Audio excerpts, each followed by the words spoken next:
the very important session with our speaker, Mr. Peter Cheese. Well, let me have the privilege of introducing Mr. Cheese, who is former head of talent and organization performance at Accenture. Mr. Cheese is an experienced consultant and author in this area of talent, human resources and organization, and also management of change. Well, I was surprised to hear that he recently retired from Accenture after 30 years of distinguished career as managing director responsible for Accenture's talent and organization performance practice globally. I understand that he has also had extensive experience in consulting Korean companies such as Samsung, SK, and partially LG. Well, with his understanding of these three major companies, I'm sure that he is knowledgeable of Korean practices in human resources better than anybody else.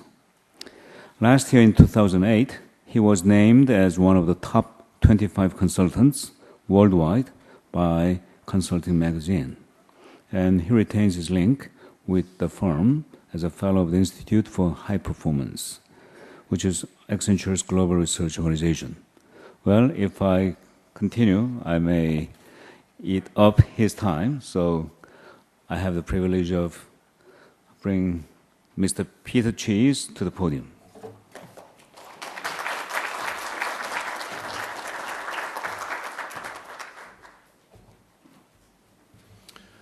안녕하세요. It is a privilege and an honor for me to be here again, and thank you, Professor Cho, for your introduction. I have spent time in Korea. I find Korea a fascinating country. What you have achieved in the last 40 years or so, since the early 60s, has been incredible. And it's been very much built off the idea of education, of skills, and of talent. And this forum, I think, is a recognition, again, of how critical and important the issues of skills and talent are for the future development of the Korean economy. So I'm going to talk to you a little bit about what has been going on through the recession, what that has done to the thinking around talent management and talent management practices in organizations around the world, and what I think we would see as best practices around organizational management and talent management. This has been an incredible 18 months. We talk about a global recession. I'm often reminded when I come to Asia that the Asian crisis of the late 90s was every bit as difficult in this part of the world as we now talk about the global recession having been very difficult in Europe and the United States. There is no doubt in my mind that you learned, and Korean companies learned a great deal from what happened in 1997, the Asian crisis. It allowed you to restructure, in many ways, both the governance of corporations and the governance of the financial sector. And I think that is putting you in quite a good position as we look ahead.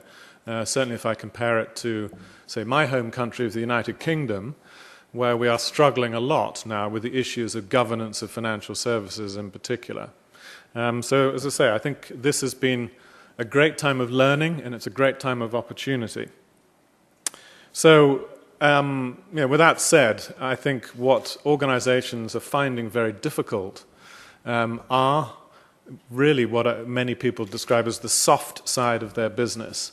The people, understanding the people, the skills, the capabilities, the organizational models, culture, all these sorts of things which have always been with us as challenges, and indeed, as I will show in a minute, I think the issues of talent management have become more and more important over the last 10 years. But as we've gone into the recession, I think it has raised the awareness amongst many business leaders of just how important these aspects of their business are, and often how poorly understood these aspects of their business are. So in the economic downturn, obviously, it's been driven by a lot of things. The first reaction to the downturn was cost cutting. So how do we reduce the costs of our business?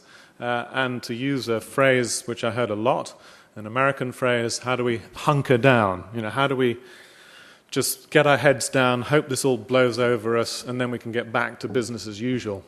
And that was, I think, the first reaction as we entered the downturn, expecting a quick V-shaped recession, so a quick recovery. Well, as time has gone on, it's pretty clear that that is not the case. We are in a much more profound slowdown. And you cannot react to a longer-term slowdown simply by cutting costs. You have to think differently, and you have to position yourself differently in order to be well-positioned against your competition for the coming upturn. So it has produced new workforce challenges. I think it's brought a new focus now on things like the need for innovation and the need to reskill or upskill our workforces. And I will talk about each of these issues a little bit more. As I've studied the Korean economy, this is from the Korean Development Institute, and you heard yesterday and indeed this morning, I'm sure, from the various economists about their view of the Korean and Asian economies. You can believe whatever each economist you talk to and each business leader you talk to will have a different point of view, frankly. I think this has been the most uncertain period that I can recall in certainly a working generation. It's been very hard to predict what is going to happen next. And many business leaders say, we used to talk about long-term business strategy, 3 to 5 year business strategies. And now business leaders saying, but I can't tell you what's going to happen in the next 3 months, let alone the next 3 to 5 years. So how do I create a business which is more responsive and more adaptive to very fast changing circumstances? But having said that, I think it's clear that Korea is well positioned, or increasingly well positioned, to come out of the downturn. Your export businesses, which has, of course, driven the Korean economy, are recovering as consumers start to spend more around the world and as businesses start to, again, to bring more goods and inventory into their businesses to anticipate growth and demand.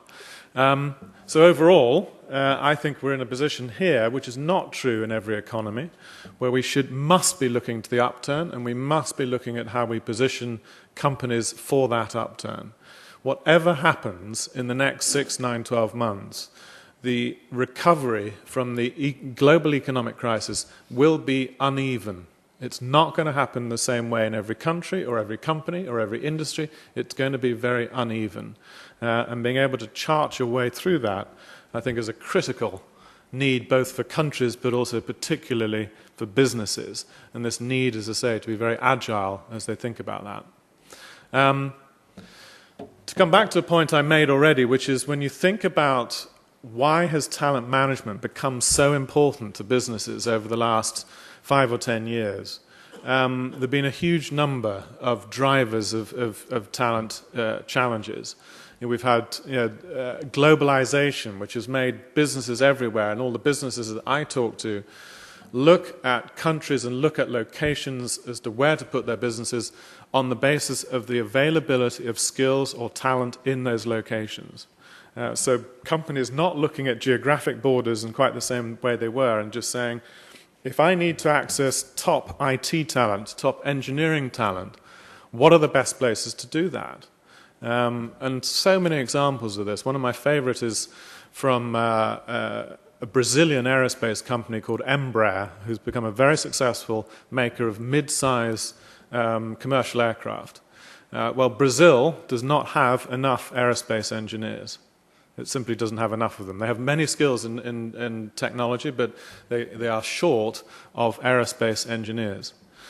The country with the most history and depth of talent in aerospace is actually Russia and the former Russian republics or Soviet republics, countries like the Ukraine. So Embraer a few years back said, right, we can't get enough talent for aerospace in Brazil, so we're going to build a research and engineering function to support our business in the Ukraine. And that is a simple example of what has been going on around the world over the last 5-10 years as we've increasingly globalized, is business decisions are being driven by access and availability of skills. We also have tremendous challenges around many of the different demographics of the workforce today.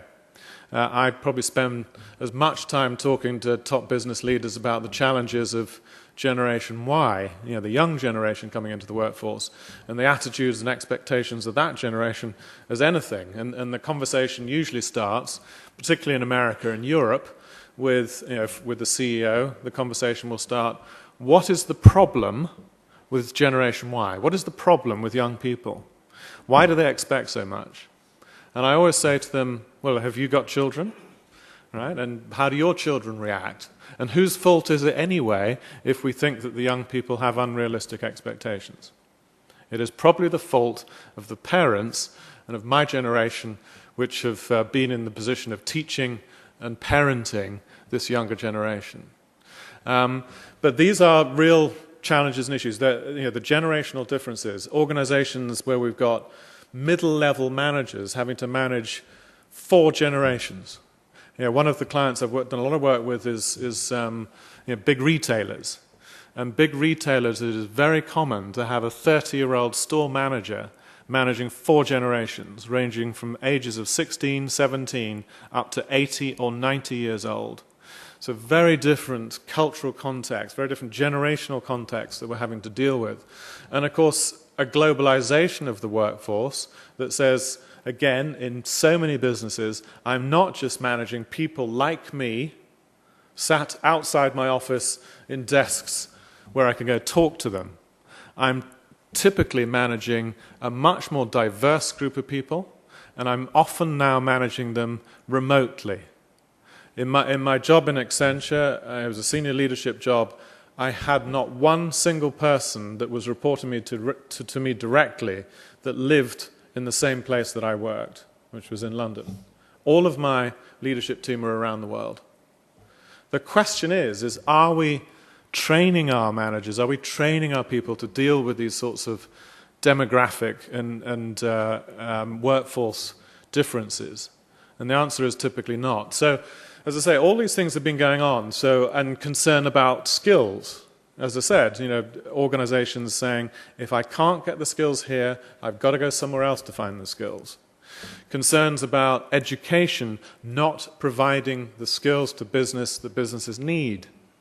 And I've heard that debate going on a lot in Korea. I was involved in a round table earlier this week with the Ministry of Education about what do we need to do within the educational system in Korea to create more talent that is more adaptive to the global market and business environment that they're coming into, that is able to be creative, that is able to deal with uncertainty, that is good at collaboration, good at teamwork. And those are the skills that we need. And historically, we focus so much on the hard skills. What in Europe we call STEM, science, technology, engineering, and mathematics. Very, very important skills. But if we only taught those things, and taught those things in very narrow disciplines, we are not creating the breadth of understanding that people need in today's business world. And it is so important that we do that. So I'm also working on a UK government forum at the moment, and in the UK we have the same issue. Education is not producing the kind of people and skills that businesses can best use. We certainly don't have enough engineers, that's for sure, but we do not train our people well enough, educate our people well enough in the modern world. Ability to deal with diversity, uncertainty, working in teams, learning how to learn.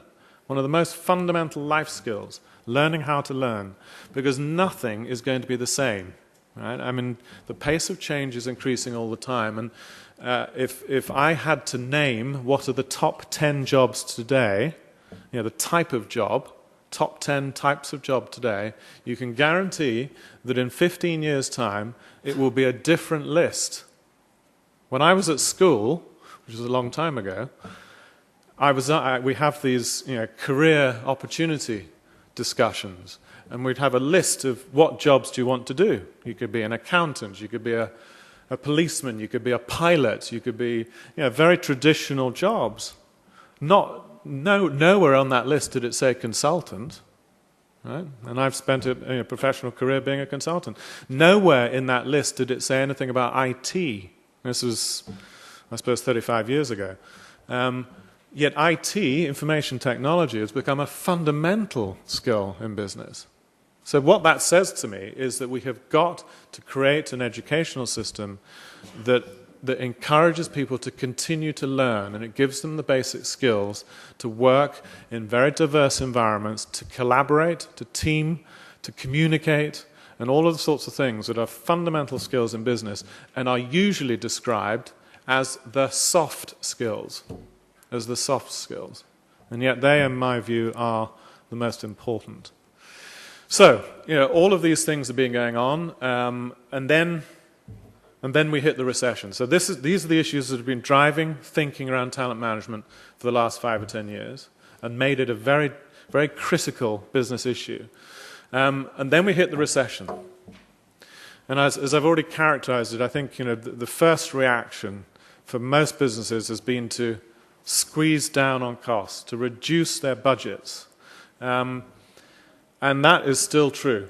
I think there are very few industries and companies today that are saying, open up the budgets, let's go back to free spending, because you can't. I mean, I think some of these things are long-term changes. If I think about simple examples like business travel, many businesses, the first thing they did is reduce business travel. Let's cut that cost, it's very expensive. And they find other ways to manage their business without people flying around everywhere. We use new technologies. We use things like telepresence.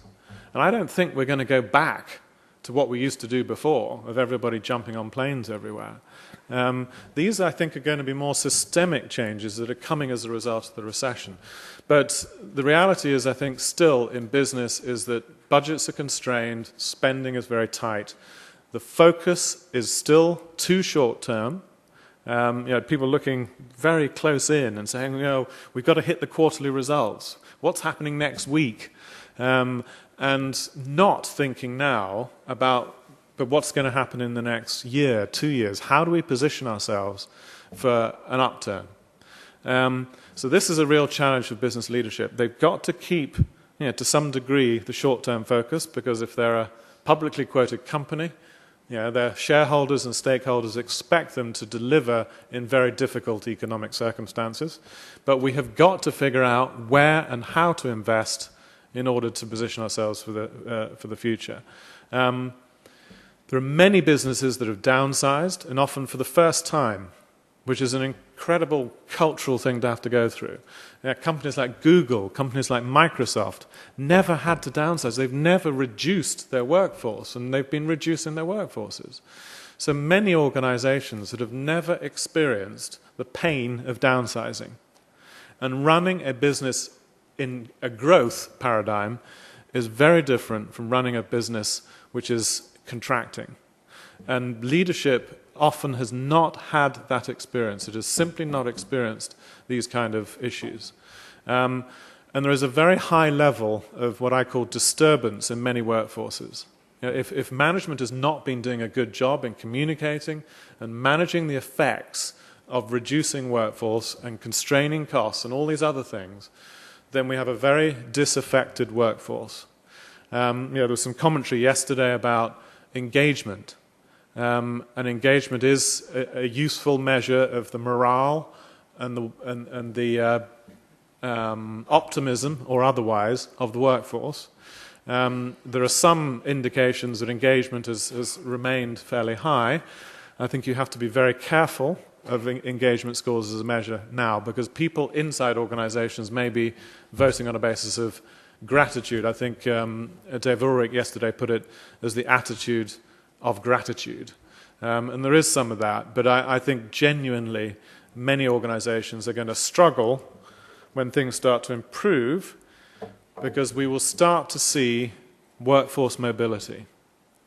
If you look at the attrition rates in organizations over the last year, 18 months, they have dropped dramatically.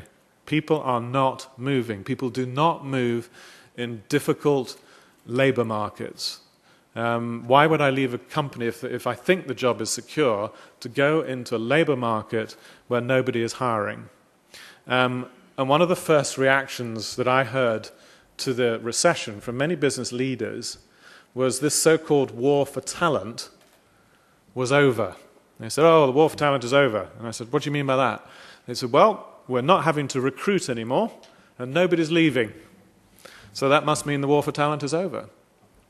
And I said at the time, I said, if that's what you believe, you're going to be in trouble. Because the war for talent is far from over. The reason I talked about the global drivers of talent management is those global drivers are still there. They have not changed. And if you believe that you don't have an issue around talent management simply because your people aren't leaving today, then you will absolutely have a problem as the markets improve.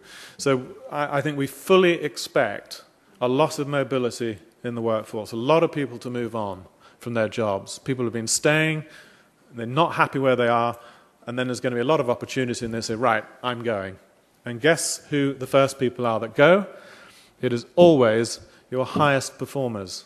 Always your highest performers.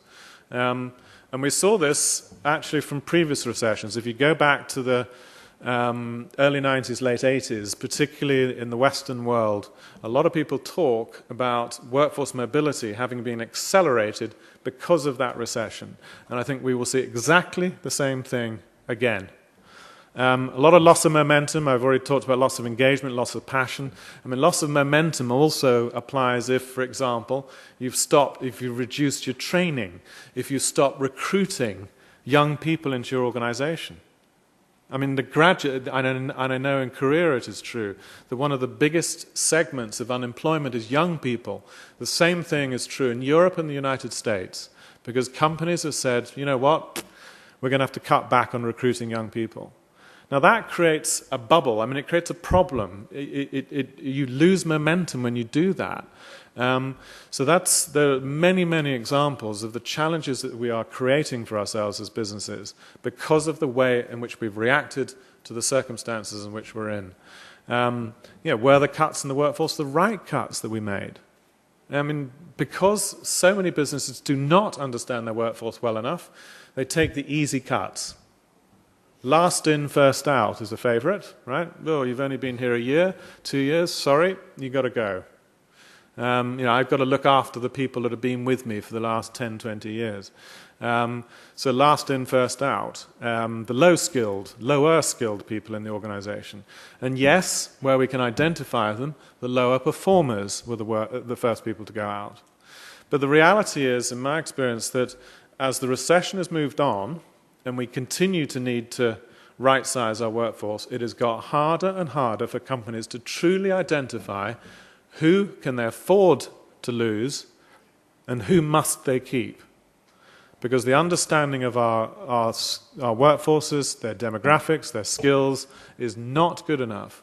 And it's very hard to plan effectively around either reducing your workforce or growing your workforce if you don't understand well enough what you have in your workforce today and what you're going to need in the future. I think leadership has been exposed. There are many leaders that have struggled with this. As I said before, many leaders who've never experienced a recession. Now, that's probably less true in Korea because the Asian crisis is 1997. It's not so long ago. But in Europe and the United States, many companies have never experienced something like this. And leaders have not experienced something like this. And leaders themselves feeling personally very insecure. And if you feel insecure, then you're not going to be out there talking to your people and encouraging them and so on. And I've heard so many reactions of leaders saying, you know what, I'm not sure what to say to the people out there. I'm worried about my own job, so I close the door of my office, virtually or literally, and I'm not communicating and I'm not talking. And it breaks down trust with the leadership.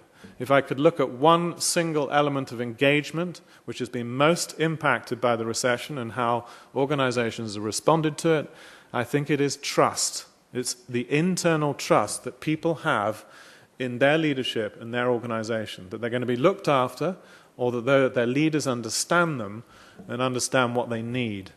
So there is now a real need to accelerate innovation and to take new risks in order to grow.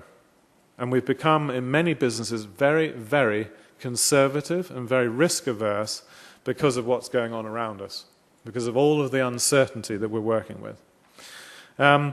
You can't read this, and this is, I think it's in the deck somewhere, but anyway, these are just statistics or research findings which reinforce what I've been saying. So, for example, 74% of survivor employees say their productivity declined after a layoff, or 60% of middle managers saying they would consider a new job, but are not actively looking because of current market conditions. All right? So there's a lot of surveys that, that Accenture have done, that many consulting businesses have done, that academics have done, that show that the issues I'm talking about are very real. They're very real. Now, this chart is very important because at the end of the day, if you look through all previous down cycles, all previous recessionary cycles, what you notice when you look at the performance of businesses coming out of those recessions is that the gap between the winners and losers grows. It grows, right? If you look at this chart, this is about, it's a measure of performance, which is return on investment in capital, and within industry sectors, and this was something we plotted through the recession of the late 90s late 80s, I should say, in Europe and the United States. And you can see companies coming in, performing at the same level, and as they come out, the gap grows between those that get their act together and respond effectively, and those that still find themselves struggling to perform in the new environment. And you can look at it across industries of all kinds, and you see that recession is a time either of opportunity to become a winner or a time of significant change which will create further fallout as companies struggle to keep up and ultimately do not survive. And I think given all of that, two of my favorite quotes. Albert Einstein, who said, "In the middle of every difficulty lies opportunity," and I think that's exactly what we're dealing with now. But also Charles Darwin, I'm sure you're familiar with him, the father of evolution. We've been talking about him a lot in the UK recently. It was the 200th anniversary of his birth in 1809. And he's kind of regarded as a scientific hero, certainly in the UK. But he said, "It's not the strongest of the species that survive, nor the most intelligent, but it is the one most responsive to change." And I think that absolutely summarizes where we are now. I regard, actually, this recession as a feature of evolution. Evolution never happens in straight lines. Evolution is not a continuous process. It happens through large, disruptive change. The most obvious example being, of course, the extinction of the dinosaurs. A large external disruptive change that wiped out species. And that is how evolution works. All modern evolutionary theory points to that fact, that evolution does not happen in a steady state. It happens in big jumps. And those big jumps are driven by changes in external circumstance. And I think that is an exact parallel for what is going on in business. This is a time of evolutionary change. This is a time to think differently and to do different things.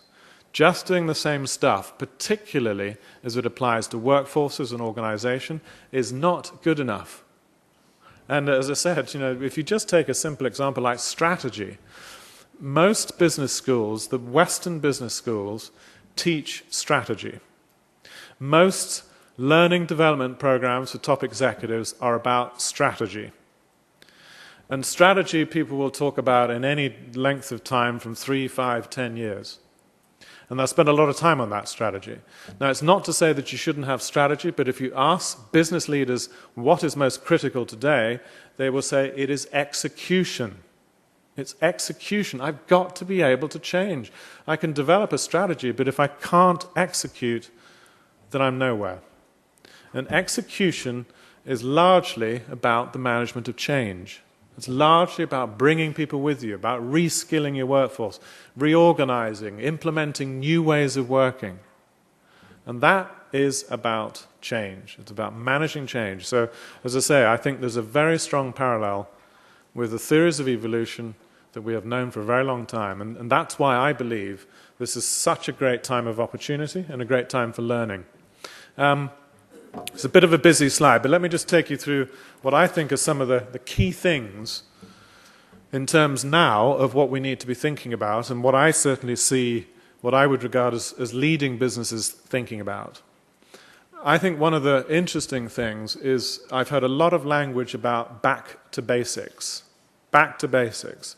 What is our business about? What are our strengths? Which markets should we really be in? We've seen a lot of pullback of companies from markets which they entered in the height of the growth period, and then having to pull out of those markets because actually they didn't really understand them very well and they weren't very well positioned. So a lot of discussion about back to basics. And in thinking about back to basics, it is also key questions like, so what are our critical capabilities? Again, I think there was some discussion about this yesterday from Dave Ulrich and others. What is it that makes our business distinct? What are those capabilities that make us competitive? And how do we ensure that we maintain and grow those capabilities versus just cutting that like we cut everything else? Also, very critical on the second point, thinking about our corporate culture. And culture is part of the soft side of business, and many organizations, in my experience, have struggled with the notion of culture. You ask business leaders about their culture, and a lot of them will struggle to define it or to describe it. Because business leaders are educated on fact, on data, on numbers. It's the left side of the brain that we tend to build in business leadership. Now, interestingly, in my experience working in Asia, I think for the Asian mind, right-side thinking, culture, relationships, behavior is something much more comfortable. It's much more comfortable. But for Western business leaders, it's not and has not been. And one of my favorite examples is in financial services. Banks. To talk to a business leader in a bank historically about culture would have been a very short conversation. They would not really have engaged on it. They say, yeah, I kind of know that's important, but too difficult, right? I have probably spent more time in banks in the last year than I spent in my career, which is an interesting experience. And the banks are genuinely starting to look at things like culture. Because so many businesses have grown by acquisition, and they've got all these things, and they've stuck them all together, and there is no common culture. There's still language inside the business of things like us and them, and we and they. And culture is so important to drive consistency of behavior, to drive commonality of purpose, to drive a learning way of thinking and working, of a collaborative way of thinking and working. And that's why, as I say, when we come back to basics, so many businesses have looked at themselves and they say to themselves, you know what, we've got all these capabilities, all these businesses we're in, but they don't connect. We're not creating synergy out of the businesses that we have. We've got lots of vertical divisions and not enough working across the business. There's not enough common behavior. We talk about our core values, and you ask the employees, and the employees say, you talk about those core values, but I do not recognize them in the way that you behave as top management. And this is the kind of stuff that's coming back from the workforce through engagement surveys, and has been coming back actually for a long time, but it is being driven, thinking on these sorts of aspects of culture and organization is being driven by this notion of back to basics. What businesses are we in? How do we create more synergy from the businesses we are already in, let alone creating anything new? So strengthening the corporate culture, re-engaging the workforce is absolutely fundamental, in my view, to being a winner. And there has never been a better time to address these issues. If the organization is under pressure, everybody in your organization and the stakeholders outside are looking for you to respond, to do something different. And beginning with how do we connect people up and engage the workforce and look at what we are about as a business, I think is a fundamental place to start. And that plays, one other point is beginning with the middle level of management. As I said, they are the most exposed. They are the ones that will leave first. They are under the most pressure. They're the ones that have had to exist in the last year or two with top management telling them, cut costs, do this, do this, do this, and at the same time, deliver all of your metrics and all your numbers. They have not been adequately trained, often, to deal with the complexity of the issues that we're dealing with, and they are under a lot of pressure. So the first place to start has to be the middle level of management. And if your business leaders are saying things like, I could change this place if it wasn't for the middle management, and the middle management don't get it, then the response has to be, whose fault is that? It is not the fault of the middle managers that they don't get it. It is the fault of top management in not working enough consistently in communicating, in educating, in teaching, and engaging that critical level of the workforce. It is absolutely fundamental to making these things work. Obviously, things like aligning and refining your operating model, and again, been a lot of discussion about that in many businesses. How do we simplify what we do? The world of work has become too complex. If we're this multi-divisional organization, how do we simplify it? How do we make decisions quicker? If that is fundamental to agility, the ability to make decisions, then we've got to make decisions quicker. And we have too much bureaucracy, too much process, which has grown up over the good times, and we've got to break some of that down. So whether it's shared service models to consolidate and centralize a lot of our administrative processes, whether it's simplifying our geographic structures, whatever it is, again, it's something I'm seeing a lot of thinking about, is how do we make our businesses simpler?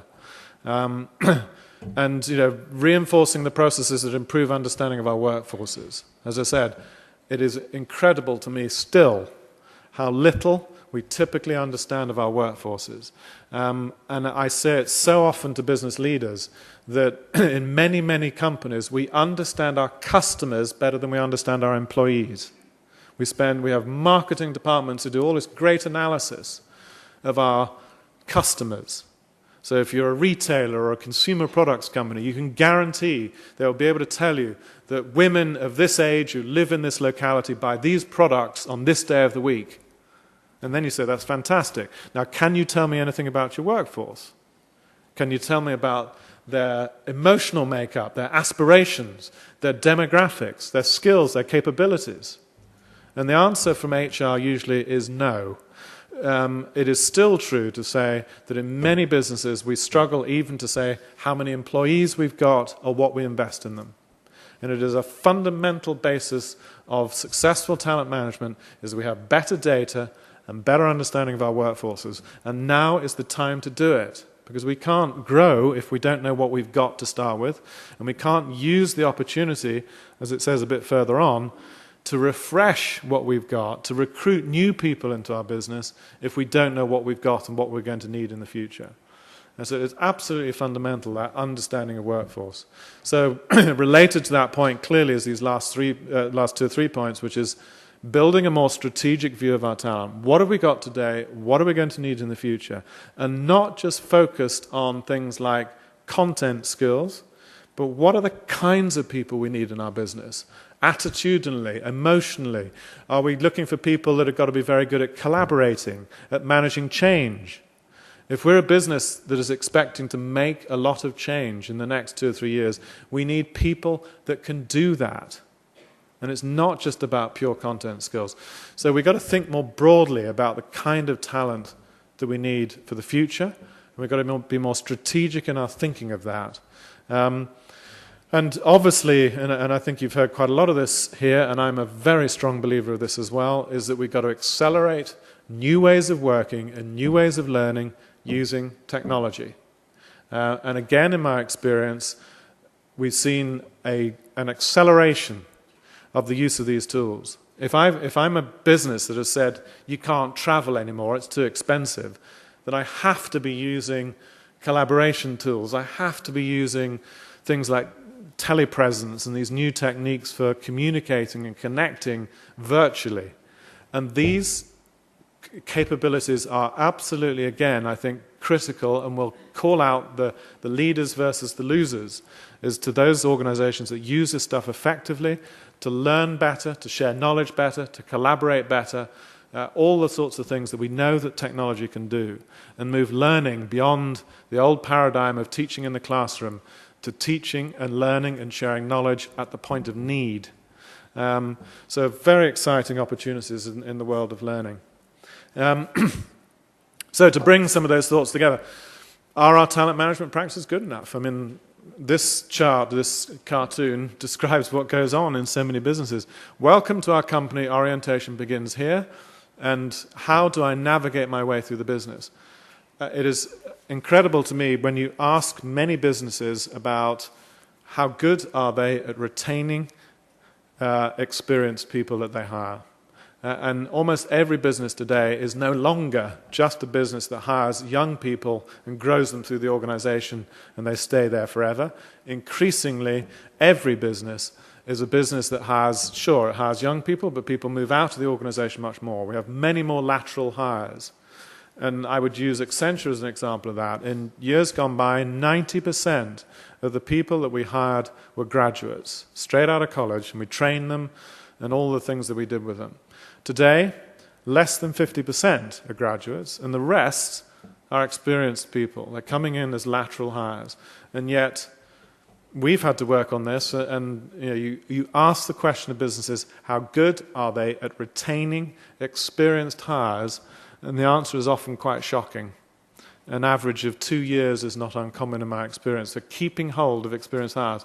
So you go through all that expense, and then you're leaving them to navigate the organization by themselves. So that's the thought that comes to mind every time I look at that cartoon. So leading practices will define the winners as the new economy improves. I think I've talked about many of these things, but things like clear employer brand and culture. Again, there's been some discussion, I think, in this forum about these things, but it is so important to be clear about what you are, what you represent, and how people perceive you, and then to be consistent in those behaviors internally. Because when we talk about creating an employer brand, you're creating an employer promise as well. You're promising people what to expect when they join your organization. And if you do not live up to that promise, because your leaders don't get it or whatever it is, then those people won't stay. They simply won't stay. I've said about this understanding of the workforce today and what will be needed in the future. Certainly the ability to attract and recruit a more diverse workforce, I think, is a critical capability of a successful business. And certainly as I've talked to Korean companies in the past, I think it is a concern in Korea about getting more diversity into your workforces, more overseas, more foreign people to work inside Korean companies.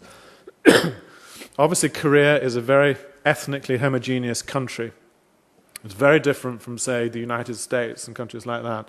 And I do think that is one of the particular challenges and opportunities for Korean companies, is to open yourselves more to the ability to attract and recruit and retain more diverse workforces. And the reason diversity is so important is diversity is at the source of innovation. Innovation comes because of people with different disciplines, different experience, different backgrounds, different cultures coming together and thinking about problems in different ways. And I could give you so many examples of that, but that is the essence of innovation. It's the essence of innovation. So it is very important to be able to attract and retain a diverse workforce. It is also very important, of course, that management at all levels starts to reflect that diversity. And many global businesses today still do not have sufficiently diverse leadership at the top levels. So they say that we're a diverse employer, we're trying to be global, and then you look at the top management team and you say, well, there's nothing global about that top management team. They're all Korean, or they're all German, or they're all Swiss. Yeah? So it applies all the way up the organization to create a true culture that attracts and retains diverse employees. But to me, it's one of the key measures of successful businesses for the future. Obviously, two or three other points on this. Integrated talent practices. If you think about talent management and all the things I've been saying, again, one of the things that we have struggled with so much is connecting the dots between our talent practices, between recruitment, between learning, between performance and reward. All of these capabilities within talent management, often too disconnected. And they really do need to come together. As an employee, I don't see the difference. I mean, if you recruit me and you're telling me about the things that you're going to do, how you do performance management, how you do reward, what skills you need, how you're going to build those skills, then I expect to see the same thing when I'm working in the company. I expect the learning people to be aligned to that. I expect the performance and reward people to be aligned to that. So connecting the elements of talent management is still, in my experience, a journey that many companies are on. And we still have too many splits and silos between the different parts of talent management. And finally, and I've said it many times, and I will continue to repeat it, the importance of management, of managers at all levels, leaders at all levels, doing this stuff well. At the end of the day, talent management is not what HR do. HR enable it, they enable the processes, but they don't do it. The people that should be doing talent management are the people who are responsible for the workers that work for them, which is, of course, your line managers. And the true measurement of companies that do talent management well are knowing that the talent management practices are performed consistently and in an integrated way. And that can only happen if your managers understand their responsibility and are trained to do it. And again, I think that's been very exposed in the recession, as we've seen many managers really struggling with this. For example, performance management, giving positive and negative feedback, coaching, counseling people out of a business. I mean, many businesses, as I say, if you've not been through a downsizing, don't even have exit procedures or processes. So managers not even knowing how to exit people from an organization. So again, to create best practices in talent management, you need to understand what you have today, understand what you're trying to build in terms of workforce and capabilities. You need to understand talent management processes and have them integrated, and you must train your managers in the delivery and execution of those processes so you know that you're executing them consistently. As I say, I think we still have a long way to go on that in many, many businesses today.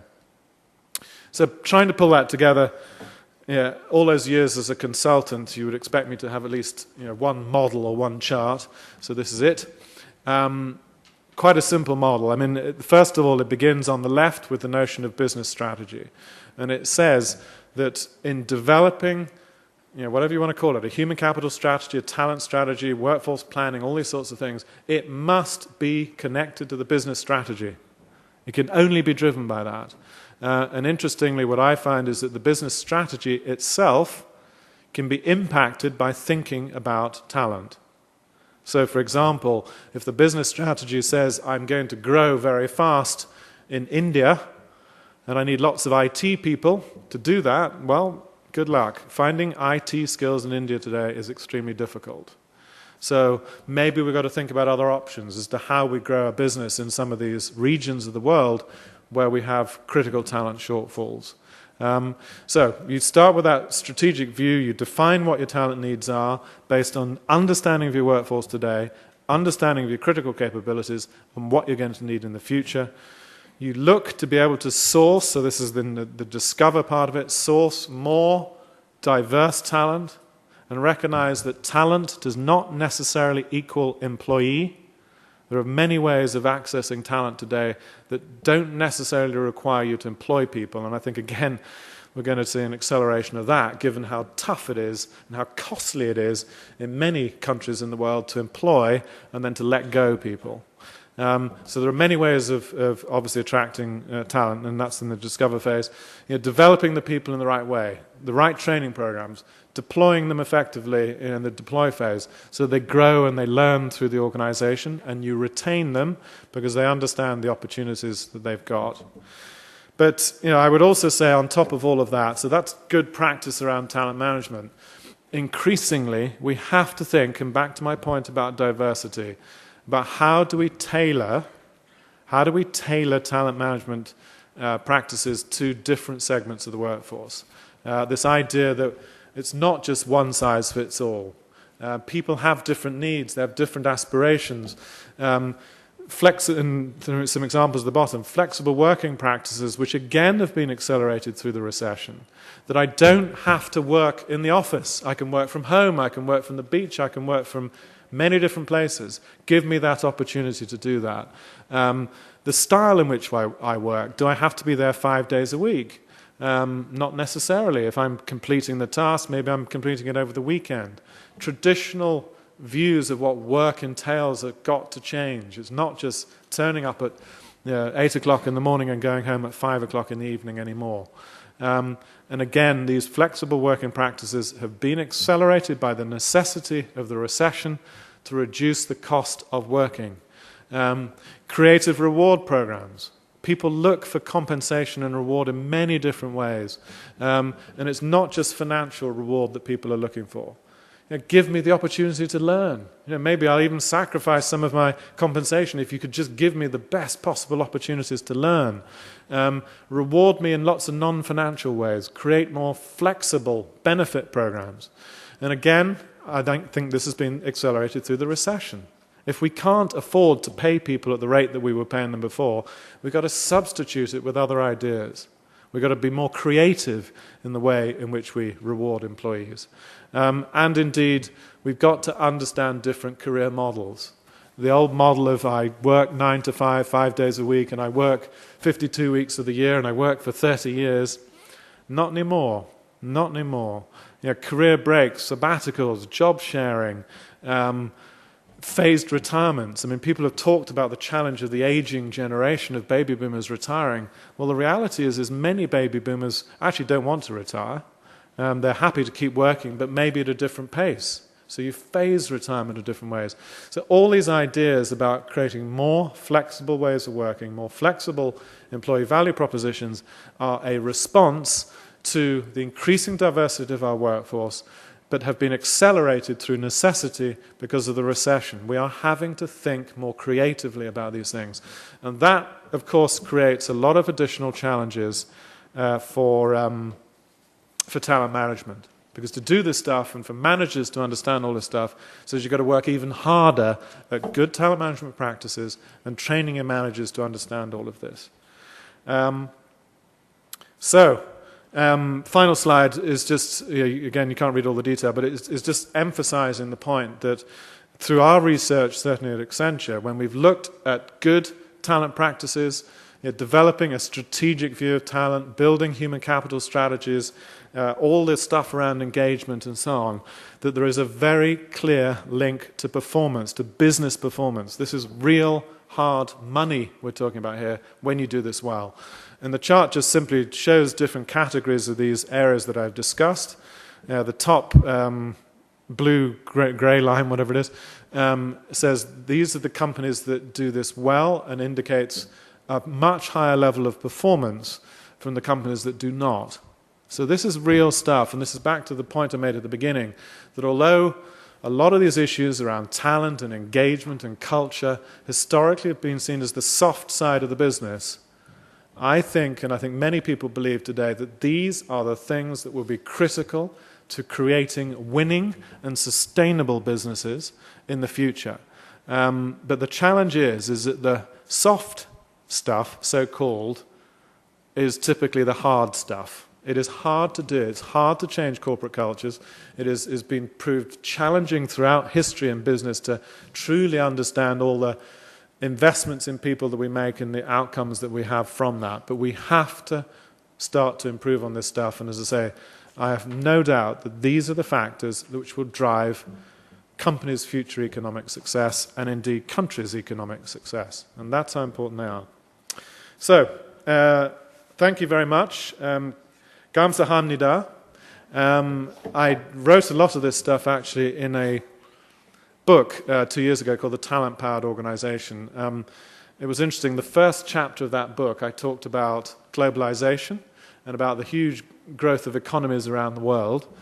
And of course that has changed in the last year. But as I said, the issues have not gone away, they've accelerated. So I think everything else in the book still applies. So I talk a lot about those ideas there, but thank you very much for listening.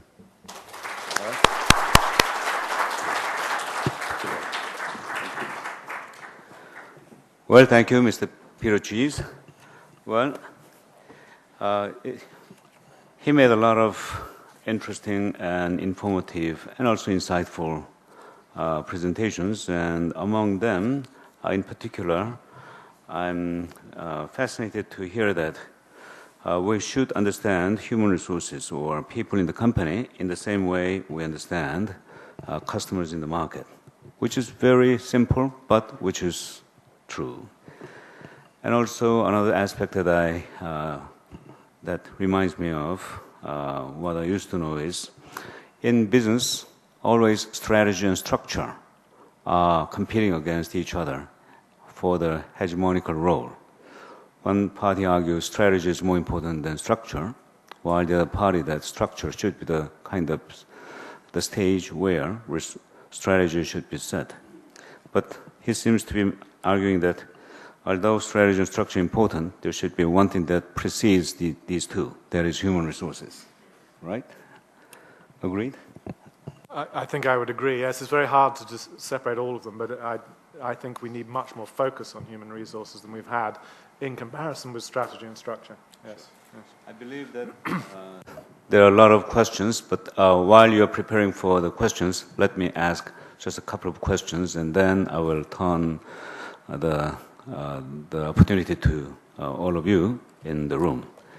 Well, one question is, if we have to understand the people in the company in the same way we understand customers in the market, why shouldn't we use the theories and practices in marketing in human resources?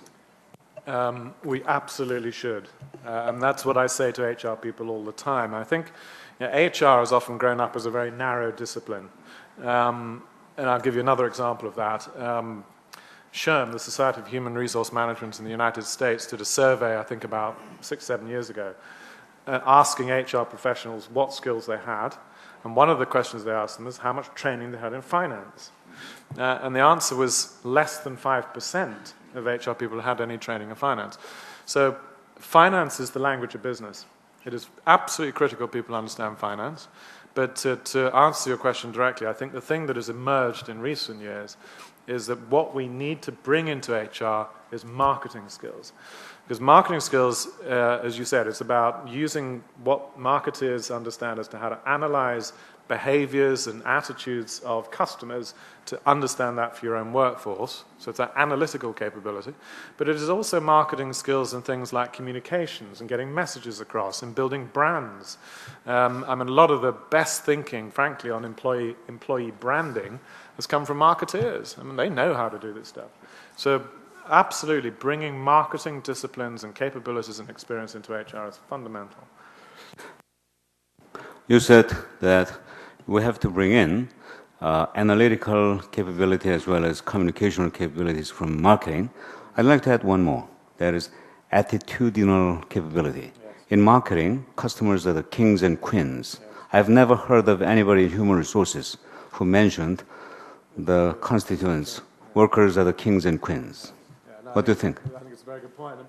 I think it's a very good point. I mean, the HR has certainly over the last years tried to talk much more about who are their stakeholders, who are their customers, but it's not always a natural act for them, and they tend to come back to what they know and understand best. But if you think about their customers, well, and who are their customers, right? Well, I would say first and foremost the employee. So it's back to the same construct. If I don't understand my customers, then how can I serve them properly? But I agree. I think that attitude of thinking about the customer first and driving your thinking from that is critical. But as I say, it's these other disciplines as well, like finance discipline and analytical discipline, and putting more science into the discipline of HR, which is key. Well, thank you. And, well, the floor is open. So any questions or comments? Yes, please. Would you please tell us who you are and where you work for? Mr. Cheese, you emphasized that re-engaging the workforce, beginning with the middle levels of leaders. And it looks quite similar to me that of the Professor Nonaka Ikujiro, the Japanese scholar, who emphasized the middle up and down theory. But the reality is far from the theory. So in downturn economic situation, companies would like to reduce the cost instead of expanding the sales. And while reducing the cost, the most easily accessible is to cut off the middle managers, and then may hurt the trust to them. So how can you show me some examples that may contribute to your arguments? I think you're emphasizing my point, which is during tough times, as companies cut costs, you're right, the middle layer of management is often a big target. So middle management feels insecure because it's often middle managers are being laid off. They often haven't, therefore, experienced some of this stuff, so they're not good at communicating to their teams below them. So all of that emphasizes my point that if you want to improve engagement, if you're not doing it with the middle managers, then you're not going to get anywhere. Because the other point, if you think about an organization being a pyramid, I mean, top business leaders talk about, okay, I'm responsible for leadership, and it's true, but top business leaders don't manage the majority of the organization, right? I mean, whether it's the CEO or the board, the number of people directly reporting to those levels is very small. The majority of the organization reports to the middle managers. It's that big cadre in the middle. So if you want to affect the engagement and the attitudes of the wider organization, you have to start by working with the middle management. And as I said, we are already in a situation where that middle management, and to your point, is feeling insecure. The trust they have with top management is often very broken. The statistics I showed from the survey says that many middle managers are the most likely to move because they're feeling most pressured.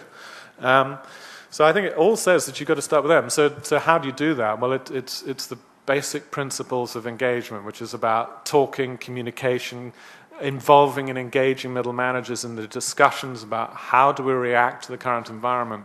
Because I think, again, good organizations, top business leaders recognize they do not have all the answers.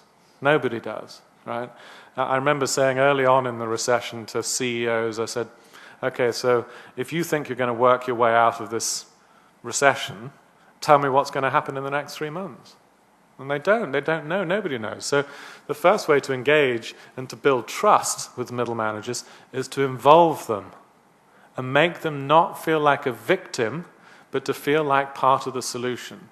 And if top leadership are engaging their middle managers in these ways, understanding what their issues are, giving them new opportunities, training them to deal with these sorts of things, then you've got a chance of building engagement.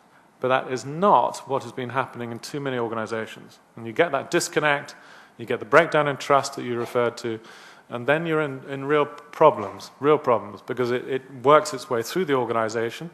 And, as I say, you're going to lose a lot of these people when the recession improves.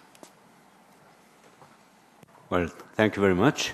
Well, this ends the session with Mr. Peter Cheese. Thank you very much, and please give big hands to him.